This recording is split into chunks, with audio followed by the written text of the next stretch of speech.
Et on démarre tout d'abord avec cette image de cette opération Movember. Chaque année, au mois de novembre, une fondation internationale invite les hommes à se laisser pousser la moustache durant un mois, et ce afin de sensibiliser l'opinion publique à la lutte contre le cancer. Les cancers masculins en général, celui de la prostate en particulier. À Lille, le bar à bière, le Fût et à Mesure s'associe donc à cette démarche et s'engage auprès de la fondation. Chaque client sera ainsi invité, et durant ce mois de novembre, à porter la moustache, mais aussi sensibiliser directement à la maladie. Pour le lancement de l'opération 2015, ce week-end, c'est Valérie Rémy, barbier lillois, qui est venu raser les hommes au Fût et à Mesure. Pour info, depuis 10 ans, cette fondation a déjà récolté plus de 400 millions d'euros pour la lutte contre le cancer. Explication en complémentaire avec un des gérants, au micro de Louis Caillé. Ces 10 dernières années, on en parle vraiment de plus en plus. Je pense qu'il y avait une certaine pudeur masculine, surtout ne pas en parler. Et ça aussi, je pense qu'il y a une ouverture, il y a une libération. J'ai de plus en plus de clients, moi, qui me disent, bah voilà, j'ai un cancer de la prostate. Voilà. Je veux dire, il y a 15 ans, 20 ans, le client avait un cancer de la prostate, mais il ne le disait pas. C'était tabou. Je pense que justement, ça va évoluer. Au plus on va en parler et au plus la recherche va évoluer. Dans cette actualité, en ce lundi, une autre image pour évoquer aussi l'inauguration du nouveau collège dans le quartier de Moulins à Lille. En construction depuis 2008, l'établissement a ouvert en partie à la rentrée. Les élus ont quand même attendu ce week-end pour l'inaugurer de manière officielle. Représentants de la ville et du département, tous étaient là pour l'occasion. Alors pour le moment, seuls les élèves de 6e et de 5e profitent des lieux et seront rejoints l'an prochain par les 4e et 3e. Ce nouveau collège, construit à la place de l'ancienne friche La Paire, est situé à l'angle de la rue d'Arras et du boulevard d'Alsace. Il comporte un internat, une salle de sport de 1200 m² et une salle d'orchestre ouverte aux habitants. Un projet ambitieux de plus de 38 millions d'euros et dont l'objectif est d'offrir à tous les meilleures chances de réussite. Présentation des lieux avec Jean-René Le Cerf, président du département du Nord, au micro d'Alison Pelletier. Le travail maintenant, c'est de préparer effectivement la rentrée prochaine. Ici, les enfants vont avoir des conditions idéales. Ils ne seront pas trop nombreux, ils pourront manger très vite au restaurant parce qu'on ne se bousculera pas dans cet établissement la première année. Mais là, nous avons le temps, nous avons une année devant nous pour faire marcher la séduction à la fois des équipements sportifs et de la classe de chant, pour faire venir des enfants d'autres secteurs du département, pour leur donner le confort également de l'internat d'excellence sans lit qui a été mis en place.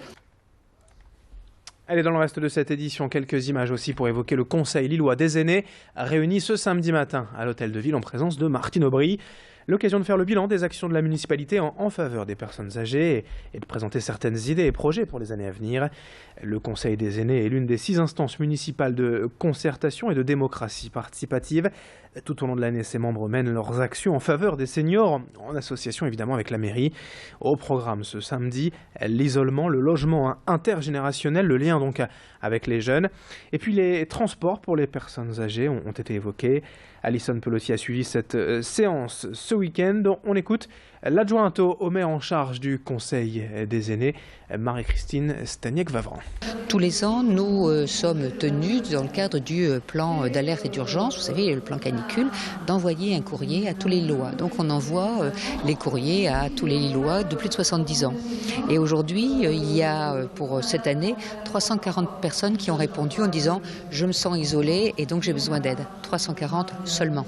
Nous avons 10 jeunes qui, avec les professionnels du CLIC, donc, vont à domicile, ou ce sont des bénévoles associatifs, ou au contraire, et c'est le cadre du réseau Solidarité que nous avons mis en place, quelques personnes qui ne sont pas des super professionnels du bénévolat, mais qui sont investis. On termine avec d'autres images encore pour cette fois vous présenter en avant-première le décor du village de Noël de la Grand Place de Lille prochainement. D'ici quelques jours, ces petites maisons prendront place au pied de la Grande Roue pour les traditionnelles décorations de fin d'année. Mais cette année, il y a du nouveau. C'est l'entreprise roubaisienne Ankama qui a réalisé ce village de 350 m², directement inspiré de son jeu à succès Dofus. Les décors sont en fait issus du premier film d'animation réalisé par la société et dont la sortie est prévue en février prochain. Le village d'Ofous s'ouvrira dans 10 jours, le samedi 21 octobre. Une dizaine de personnes travaillent dessus à temps plein depuis cet été. Les finitions sont en cours, tout devrait être prêt pour le week-end d'ouverture. Louis Caillé est allé dans les ateliers d'Ankama pour ses images en avant-première et a rencontré la directrice générale adjointe de l'entreprise. Vous êtes dans l'atelier des Brickle Boys. Les Brickle Boys, c'est notre équipe qui gère tout l'événementiel et surtout qui construit tous les décors pour nos événementiels. Donc on a l'habitude de participer à des événements comme la Japan Expo, le Festival international du film à Annecy, le Festival d'Angoulême de la bande dessinée. Et donc on a voulu permettre au public de nous rencontrer et de vivre une aventure ensemble pour leur faire découvrir justement l'univers d'Ofous et un petit peu tout ce qu'on est capable de leur proposer comme expérience autour de cet univers. Un peu de sport pour conclure et être complet avec du football. Le match nul du LOSC samedi soir à domicile face à Bastia, 1-1.